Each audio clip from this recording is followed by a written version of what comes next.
ছেলের বিয়ের আগে আমার নিজের দিদিই বলল, গোপা, চাকরি করা মেয়ের সাথে ছেলের বিয়ে একদম দিস না।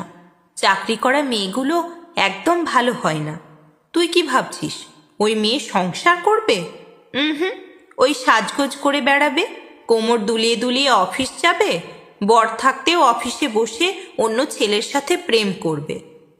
ভাবলাম হতেও পারে, আমার দিদি তো।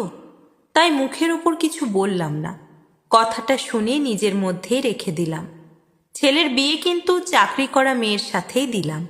আমার বিশ্বাস হয় না চাকরি করা মেয়েরা খারাপ হয়। যদি হয় তাহলে নিজের চোখেই না হয় দেখব।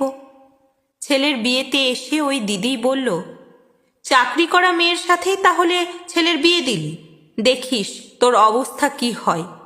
আমি বলেছিলাম, দেখেই না কি হয়। বিয়ের 2 মাস কেটেছে। আমার ছেলে আর বৌমা দুজনেই চাকরি করে। ওরা অফিস বেরিয়ে গেলে আমি দুপুর টাইমটা ফ্রি। কোনো কাজ থাকে না, তাই গল্পের বই পড়ি। আমাদের প্রতিবেশিনী মালিনীদি দুপুরবেলা একদিন বাড়িতে এলো। আমি গল্পের বই পড়ছি দেখে মালিনীদি বলল, গোপাদি, তুমি সিরিয়াল দেখো না? বললাম, সিরিয়াল দেখি না, আমার বৌমা গল্পের বই এনে দিয়েছে, তাই ওইগুলোই পড়ি। রোজ নতুন নতুন গল্প, নতুন নতুন স্বাদের। ওই একঘেয়ে সিরিয়ালের কি আর দেখব? সিরিয়াল মানে তো ওই একজন মানুষের 3টে করে বিয়ে। মালিনীদি হেসে বলল, আমি ঠিকই ধরেছি, তোমার ছেলের বউ তো ভীষণ চালাক মেয়ে। একেই বলে টাকা বাঁচানো। তুমি সিরিয়াল দেখা মানেই প্রতি মাসে টিভির পিছনে খরচ, ইলেকট্রিক বিল বাড়ানো, এসব বাজে খরচ হবে তো, তাই ওই জন্যই 100 টাকার একটা বই কিনে দিলে মাসে কিছুটা হলেও তো টাকা বাঁচবে। মালিনীদির কথাগুলো জাস্ট শুনেছিলাম। তারপর মালিনীদি চলে যেতেই আমি ভাবলাম, সত্যি কি তাই?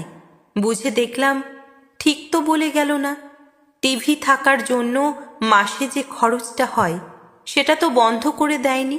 একটা বই পড়া শেষ হলে বরং আরেকটা বই কিনে নিয়ে এসে দেয় আমার বৌমা। বুঝলাম মনের শান্তি উড়িয়ে দেওয়ার জন্য এই কথাগুলোই যথেষ্ট। বিয়ের পর প্রথম বৌমার জন্মদিন। আমার ছেলে বলল, রিয়ার জন্মদিন পালন করব। রিয়া মানে আমার বৌমা।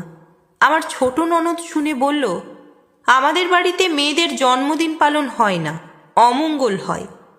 কথাটা শুনে আমি বুঝতে পারছিলাম না কি বলবো।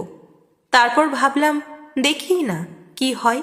আমি নিজেই পায়েস রান্না করলাম, দিব্যি হই হুল্লোড় করে কেটে গেল।